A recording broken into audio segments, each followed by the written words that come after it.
میں نے اس کالم میں بھی وضاحت کی تھی، اصل میں روشن دماغ کا تصور، اصل میں یہ سارے فلسفی کے کوشچن ہیں، یا آپ کہہ لیں کہ میری اپروچ فلسفیکل ہے.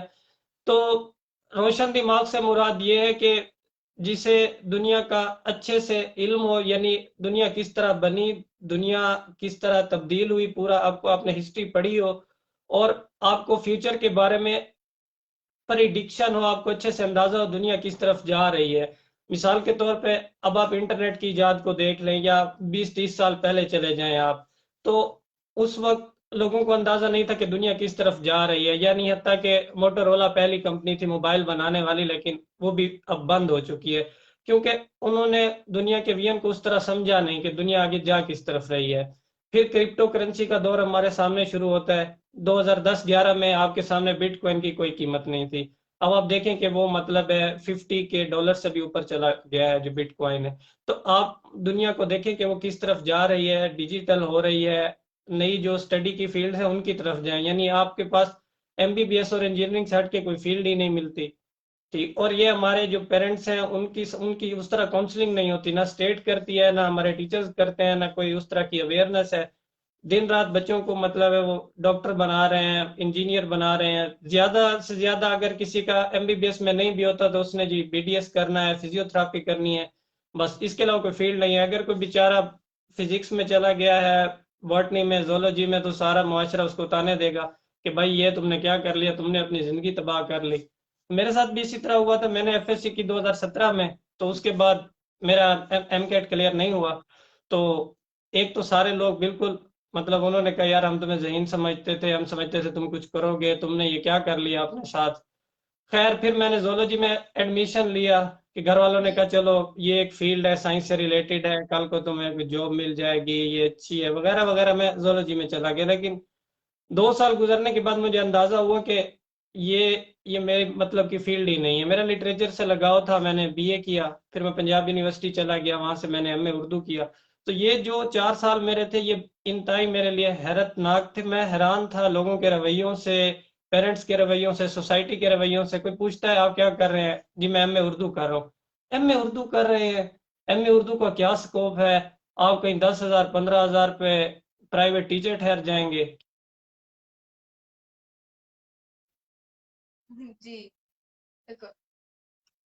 لیکن اس کے بعد میں نے ڈسکور کیا کہ مطلب زندگی وہ نہیں ہے. میرے بہت سے دوست ہیں جو MBBS کر رہے ہیں اور وہ خوش نہیں ہیں. یعنی ان کے پاس اب جب آپ ملنے کے لیے جاتے ہیں تو وہ بےچارے پریشان ہوتے ہیں، کہتے ہیں یار کیا کریں.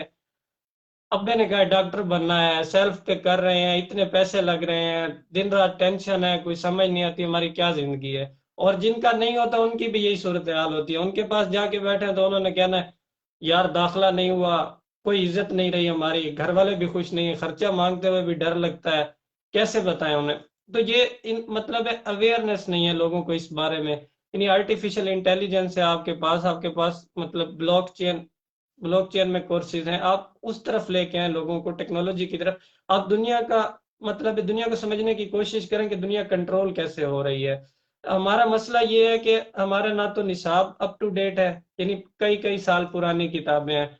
حتیٰ کہ میں اپنے ایک پروفیسر صاحب کا نام تو نہیں لیتا لیکن ان کا تذکرہ ضرور کرتا ہوں. وہ ہمیں فزکس پڑھانے آتے تھے، تو جب وہ فزکس پڑھاتے تھے تو وہ آ کے کہتے تھے کھولے page number 63، problem number 5.4، M کی ویلیو یہ ہے، G کی ویلیو یہ ہے، H کی ویلیو یہ ہے، یہ فارمولا لگے گا اور یہ کیلکولیشن ہے، یہ آنسر ہے، یہ یونٹ ہے، اور وہ چلے گئے. انہوں نے کتاب حفظ ہو چکی تھی پڑھا پڑھا کے، کیونکہ ایک ہی کتاب ہے، وہ کئی سالوں سے چلتی آ رہی ہے. وہ کہتے ہیں یار دن رات یہی ہم نے پڑھانا ہوتا ہے، اب ہمیں حفظ ہو گئی ہے.